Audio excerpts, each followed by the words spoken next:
Hi, I'm Brandon. And I'm Megan. For years, we were stuck in a rut, always complaining that nothing ever changed for us. And then we realized if we wanted to improve our lives, we had to put in the work. Each week on this podcast, we'll get into an aspect of personal growth, relationships, or just life. Through our own experiences and guest interviews, we hope to inspire you to make your own positive changes. Welcome to the Fools in Love podcast.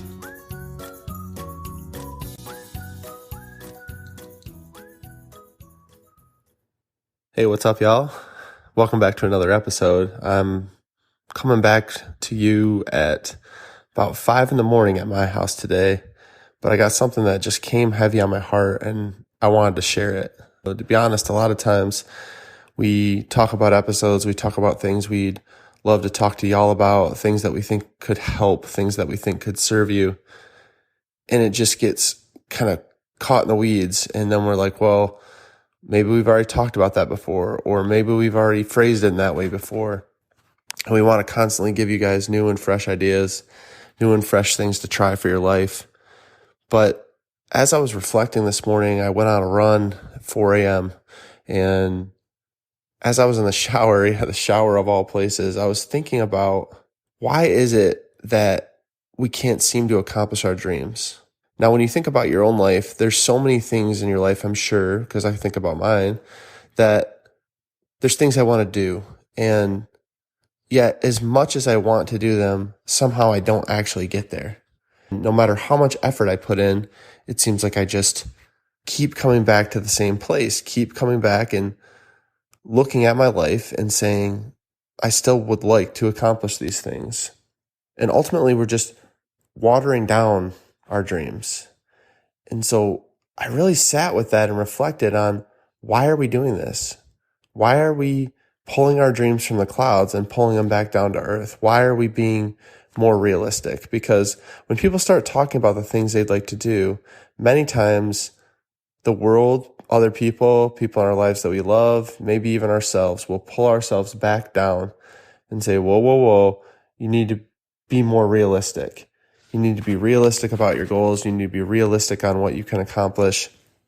Do you really think that that's possible? They're more just probing questions, but then they make you start to question it yourself. But a lot of times I hear that term thrown out of, is that realistic? Do you think that can possibly happen?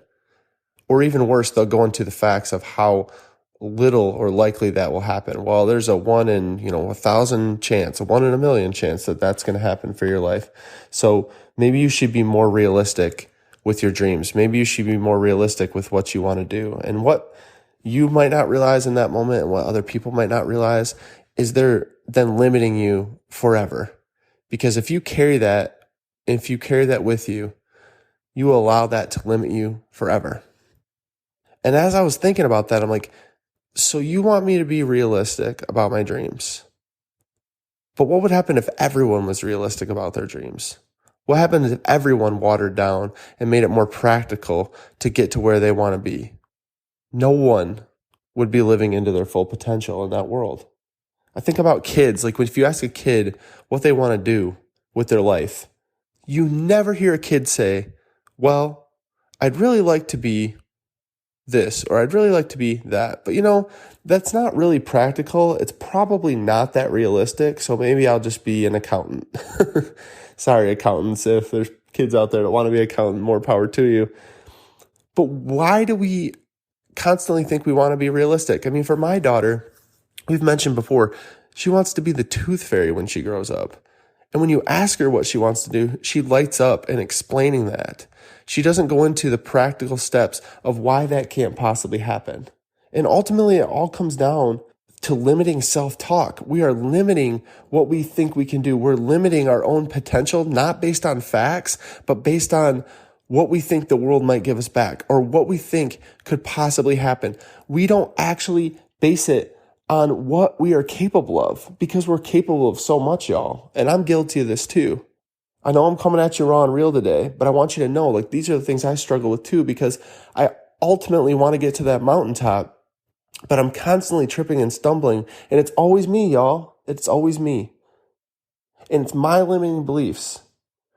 And if you start to listen to the world and you start to hear people talk about what they want to do, they're like, well, I want to be a writer, but you know what? I'm not a writer, but I'd love to do it.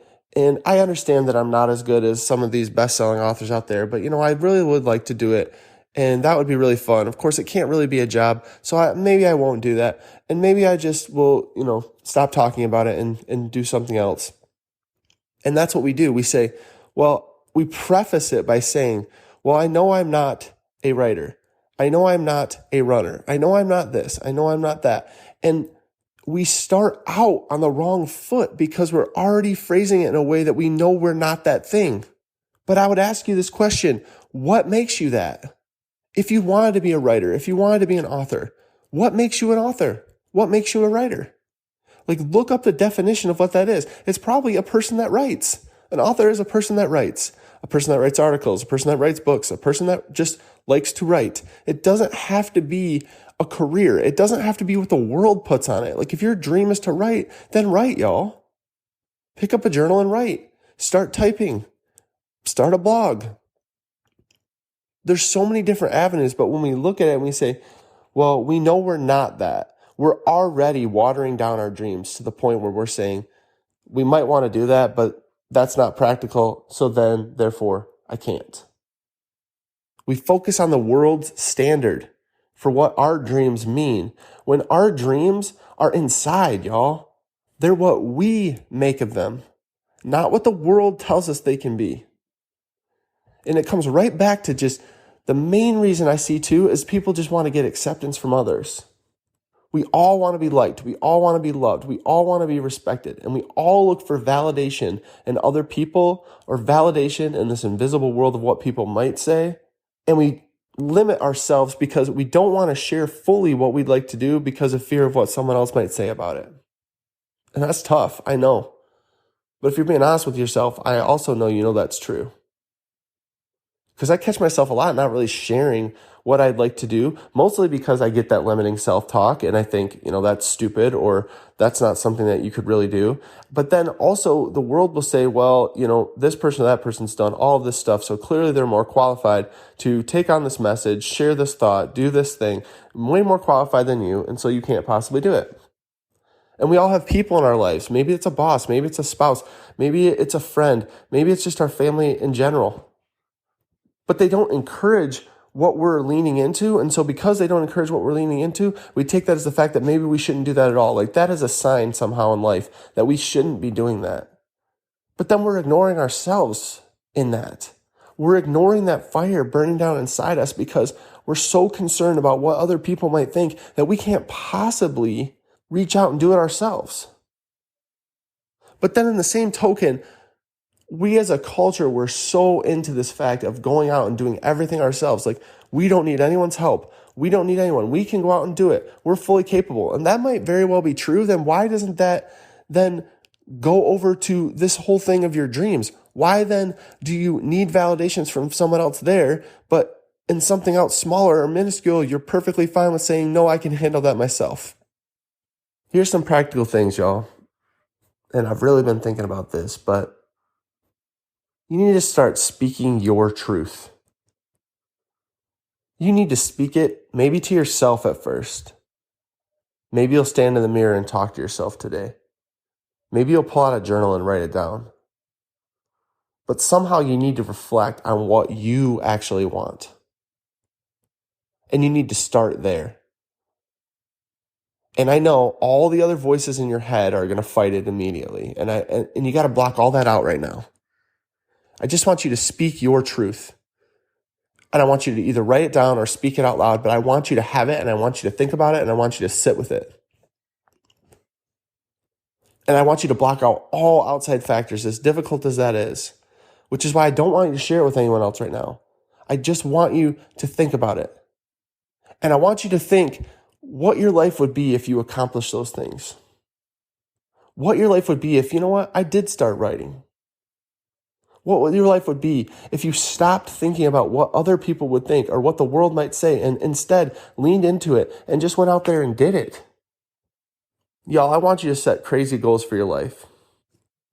I don't know if you have anyone in your life to tell you this, but you're capable of so much more. And that's not a slight. That's not a negative thing. You're perfect the way you are too. But if you feel that calling in you, know that you're capable. I don't know what the world's given you. I don't know what challenges they've given you. I don't know how many times you've been kicked down and had to get back up. And I certainly don't know all the things that you've dealt with so far up until this point. But you know what I do know? You are a strong, powerful individual who's capable of anything you set your mind to. And I know it sounds cliche. I know that's what we were told when we were kids, but it's not untrue, y'all. We're capable of so many things. It's just we get out there and we start to stumble, and then the world gives us evidence that, oh, we shouldn't do it, or we don't even try to do it, and then we don't ever get there. But you need to be setting crazy, ambitious, ridiculous goals for yourself.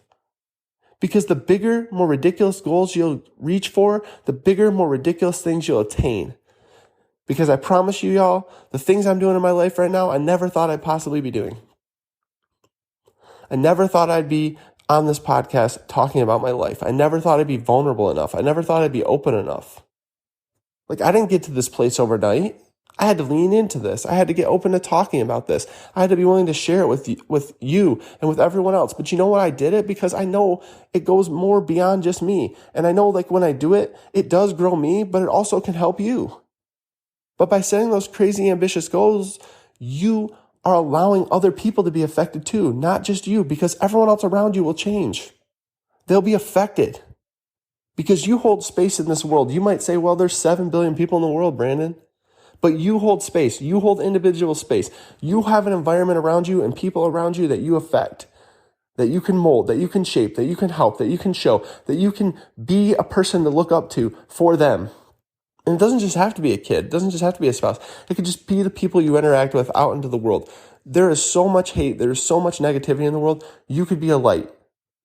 And there's things I say a lot of times on this podcast, or things I write about, or things I talk about that people say affected them. And to me, it might not even have been a big deal, but it makes a difference to them because I'm willing to go out there and share and set crazy goals and try to do these things just to be able to show myself that I can do it, but then in turn, I'm showing other people that they can do it. This one's tough, y'all, but it's the truth. At the end of the day for me, at the end of the day for you, I want you to be able to look in the mirror and I want you to be proud of the person that's looking back. Y'all, we don't have time. We have no time to waste. We have no time to continue to be miserable, and there's no reason to be. There's no reason to continue to water down your dreams or water down your perspective or limit what you're capable of doing and have a trade-off of just being miserable or unhappy or just being. So many times I feel like I'm just being. But my test in life is at the end of the day when I look in the mirror before bed and I look back and I see the person in there, I see my reflection. Can I be proud of that person that's looking back? Did that person take the chances? Did that person take a risk? Did that person live into their true potential? Did they live into the fact of what they're telling other people? Were they a beacon of hope for someone, or were they a darkness of negativity? Some of y'all need to hear this today. You need to stop trying to please everyone else. You need to stop trying to care for everyone else. And you need to get right with you. Because until you do that, you can't serve anyone else. You can't help anyone else. At least not well. You have to be willing to do it for yourself, to help yourself, to take risks, to stop limiting yourself, to audit that self-talk, that limiting belief, that limiting talk that is living in your head, I promise you, because I've never met a person that it isn't. No matter how big, no matter how far in their career, they've struggled with limiting beliefs. They've struggled with limiting their dreams. So you have to take audit of that. How are you speaking to yourself? How are you speaking to others about yourself? How are you dulling down what you're feeling and your emotions to make other people comfortable? To not want to be embarrassed, maybe. We need to start believing in ourselves and stop believing in everyone else that says we can't. Don't let anyone else tell you that you can't do something. Matter of fact, take can't completely out of your vocabulary. I find myself doing that a lot. Like, well, I'd love to do that, but I can't do that because, the kids are young and that's going to be difficult. Or I can't do that because I really don't have the time to do that right now. Maybe later. So what are you saying to yourself? What are you doing to justify? What are you doing to make yourself accept why you're not living into your true potential, or do something that sets your heart on fire?